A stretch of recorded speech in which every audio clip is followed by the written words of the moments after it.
1994 में हुए यमुना जल समझौते के बाद यमुना का पानी झुंझुनू जिले और चूरू जिले के राजगढ़ ब्लॉक के लाखों लोगों की प्यास बुझाने और सिंचाई में उपयोग लाने का दावा समझौते के 30 साल बाद भी कागजों में सिमटा हुआ है, जबकि यहां भूमिगत लाइन से यमुना का पानी लाने की फिजिबिलिटी रिपोर्ट से लेकर डीपीआर बनाई जा चुकी है।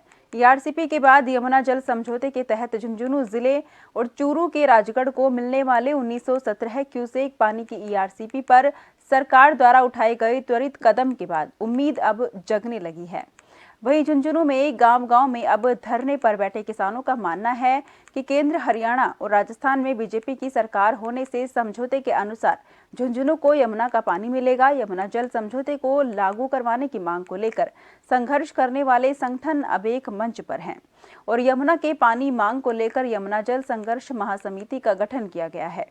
यमुना जल महासंघर्ष समिति के बैनर तले जिले के दर्जन भर से अधिक गांवों में किसान और ग्रामीण धरना दे रहे हैं।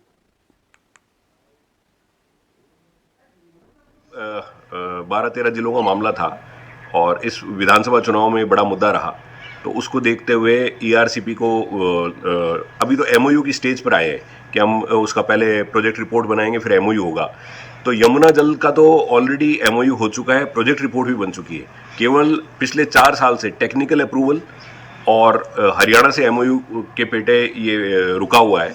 तो हम ये मांग करते हैं कि जिस तरीके से ईआरसीपी में त्वरितता दिखाई गई, राजनीतिक दबाव कह लीजिए किसी भी कारण से, उसी तरीके से यहाँ झुंझुनू और चूरू के आमदन की तकलीफ को देखते हुए राजनीतिक विरोधाभासों को या राजनीतिक किसी भी तरह के रुकावट को दूर करते हुए सबसे पहले तो सेंट्रल वाटर कमीशन, केंद्रीय जल आयोग इस प्रोजेक्ट रिपोर्ट को टेक्निकली अप्रूव करे और टेक्निकल अप्रूवल होते ही हरियाणा से एमओयू हो, जिस तरीके से राजस्थान और मध्य प्रदेश के बीच में ईआरसीपी के मामले में हुआ। पानी की मांग कर रहे हैं सरकारों से, ताकि ये जिले की जो जनता है, जो पशुधन है और यहाँ का खेती बहुत बड़ा रोजगार सेक्टर है, वो रोजगार सेक्टर खत्म हो चुका है और हमारे खेत हैं वो वीरान हो चुके हैं। ट्यूबवेलों में कोई भी पानी नहीं है। जो खेतों के अंदर बड़ी बड़ी बिल्डिंगें बना रखी थी किसानों ने, वो भी खाली हो चुकी है और यानी पानी खत्म होने की वजह से, खेती कमजोर होने की वजह से जो हमारा व्यापार है वो कमजोर हो गया है।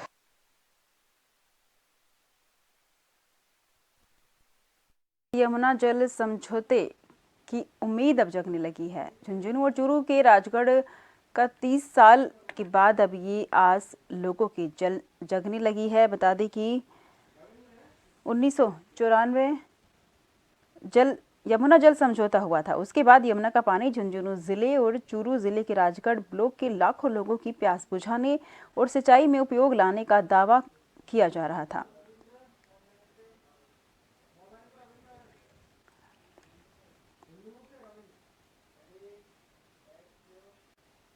खबर पर तमाम जानकारी के लिए हमारे संवाददाता रविंद्र हमारे साथ जुड़ गए हैं। रविंद्र, क्या कुछ अपडेट है? आस अब जगने लगी है, ईआरसीपी के बाद झुंझुनू में भी आस जगने लगी है, क्या कुछ कहना है वहां लोगों का, क्या कुछ अपडेट है अभी?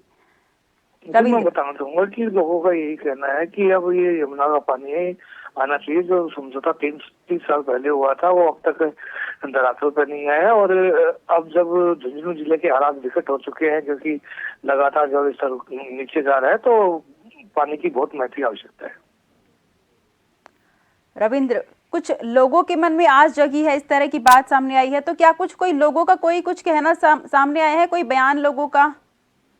जी बिल्कुल, यहाँ पे आंदोलन चल रहे हैं और 12 तारीख को एक बड़ा प्रदर्शन है, वो झुंझुनू जिला मुख्यालय पे होना है। ईआरसीपी का भी मामला काफी सालों से अटका हुआ था, जो अब नई सरकार आते ही सुलझ गया, तो ये तो वो सुलझा तो यहाँ के लोगों की भी आस जगी है।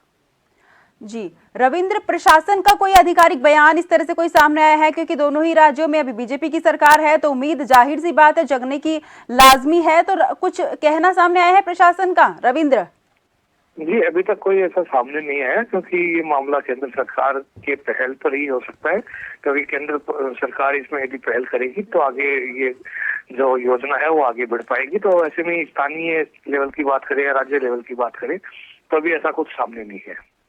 रविंद्र, खबर पर तमाम जानकारी के लिए बहुत बहुत शुक्रिया। बता दें कि ईआरसीपी के बाद यमुना जल समझौते की भी आस अब जगने लगी है।